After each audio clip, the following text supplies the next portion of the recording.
Welcome back. The Namibia Revenue Agency, NamRA, hosted its first ever presentation called NamRA Talks. NamRA Talks is part of the Revenue Agency's engagement strategy with the public aimed to improve service delivery. To tell us more about this initiative, we're joined by the Head of Strategic Communication, Stakeholder Engagement and Taxpayer Education at the Namibia Revenue Agency, that is Yarukeekuro Ndorokaze. Good evening and welcome.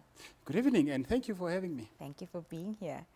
NamRA Talks. Talk to us about this concept and what it entails and what brought it about. Well, it was part of our stakeholder engagement strategy is to ensure that we continuously engage our stakeholders. But also important is to ensure that we use different platforms to engage them, platforms that are effective. And here is really a realization to say, as much as we know what we are doing, and we are the ones always determining the narrative, we should also afford ourselves an opportunity to hear what others think about what we are doing, whether it's the laws that relate to us or the operations that we carry out. And that's really what gave birth to NamRA Talks. So we say we are going to present talks where people would come and talk to us about the things that affects them, but also as a result of what we do. And that's really what we did, taking the back seat and allowing others to talk to us about the various topics that we have presented them. And what were some of these topics? Well, they ranged from some on the counterfeit, the impact of counterfeit on the national economy, how do you propel the tax compliance culture, second-hand vehicles, the good and bad around that, the taxing the digital economy, given where we are and where we are headed to. That's a very important subject matter. Second-hand clothing, which many of our people are buying, the good and bad about that. So those were some of the things that we selected, and it was because we did not want to leave it wide open. We wanted to have its structures, and that's why we presented the 6 topics that then people then had to make submissions. And to our great surprise, about 78 submissions were received in the space of about 2 weeks, and then they were reduced to 10 who presented this morning. Talk to us about some of the participants that presented today and the proceedings of the day. All I can say is impressive. Impressive, completely impressive. Those that, because you must remember that when you ask somebody for a comment, that they must express their comments. That's probably the easiest things. And not everybody is even keen to do that. But now when you ask them to say, here is a topic, find time, reflect on it, interrogate it, research it, and then write about it. And write something that is academically acceptable. And that's what we put them through. And the fact that they were able to do that, we thought we have probably asked too much of them. But this morning we were pleasantly surprised that not only were the submissions, written submissions, that impressive, but the presentations themselves were very impressive. We were actually taught, we were lectured, especially those of us that are new in that space, were nicely lectured around some of the things. Especially for me, the main topic was really around taxing the digital economy.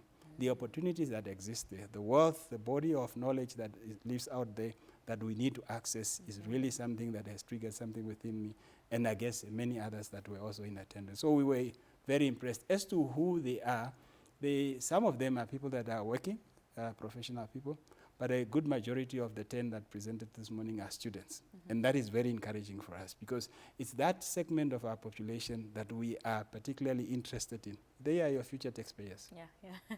And what does NamRA intend to do with the submitted winning ideas?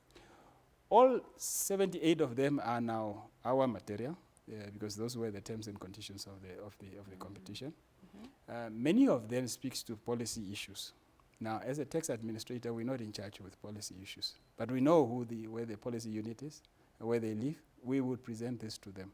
The good thing is that they also had representation in the hall this morning, so I'm sure that they will be taking certain things to heart, especially because most of the submissions were not around why is it bad. It was why is it bad, why is it good, what is that delicate balance that could be drawn. For instance, the winning submission was on the counterfeit products. And from where we are, we would always say, it's so bad. And it is bad because of where it originates from. However, the presenter this morning was able to tell us what are the possible benefits that accrue from there. Illegal, unlawful as it is, there are certain benefits that accrue to certain members of our society. So if you want to regulate, you also need to be appreciative of that. Even when the law is good to say it should not be allowed, there are certain benefits that accrue, and one must have regard to that. And it was impressive. The other one was around the, like I said, the digital economy, where about 5 presenters presented on. But I think there were particularly good presentation around that, around the various types of taxing mechanisms, regimes that one can employ, and how one could make that effective. Because you remember, the challenge there is that I could be sitting here, and I could be trading with somebody who's in the States or anywhere. So who must derive or tax me for the income that I generate? Because in the Namibian space, whatever income that is generated from Namibia or deemed to have been generated from Namibia is what is taxable. Correct. But if I'm earning an income from doing businesses elsewhere, who gets to tax me? And I guess that's the global question. Yeah. You mentioned that these ideas now the property of NamRA because it was, part of the terms and conditions. Are, these individuals, especially the 10 participants who were, chosen as the final participants, being compensated for their IP in any manner? Yes, no, they not the IP, but for being part of the competition. For instance, the winner was handsomely compensated, and within the next 24 hours or so, if everything remaining constant, that they should be able to access their good winning. She walked away with 10,000 Namibian dollars. The first runner-up was 5,000, and the third place was 2,500. So this is good money for the effort that they have employed in this. But we remain entirely and forever grateful for the contribution that they have made to enriching our knowledge with regards to the space that we are operating from. Because the expectation is that if you are a regulator, you must be ahead of everybody that is operating in that space that you're regulating. Otherwise, you will be doing catch-up, and that's not always good. And when can the public expect the next NamRA Talks? Well, we now need to go back to our drawing boards, reflect on some of the things. Many of the things have gone well, but there are certain things that we will probably want to improve on. For instance, the voting. We were, again, pleasantly surprised by the number of votes that we received through the SMS line that we created for WhatsApp messages. That was in the region of 7,000 or so in a space of about an hour, of about 2 hours that we received that. That's not something we had prepared for. So going forward, it is something that we need to look out for and see how do you manage that so that in tallying that does not delay you in announcing the winner. And that's something that we need to work, because there are many applications that one can use that could assist you in that. So those are learnings that we are drawing from there. And maybe, as a thought, you could think, maybe it should be limited to students and not just, and not include professional people. Or you could have 2 categories where you have professional people as well as students. Because I must say the students actually gave a very good account of themselves. Mr. Ndorokaze, always lovely having you here. Thank you so much for your time and joining us this evening. It's always a pleasure, and as the Namibia Revenue Agency, we always relish an opportunity to interact with the public. Thank you. Thank you very much. There you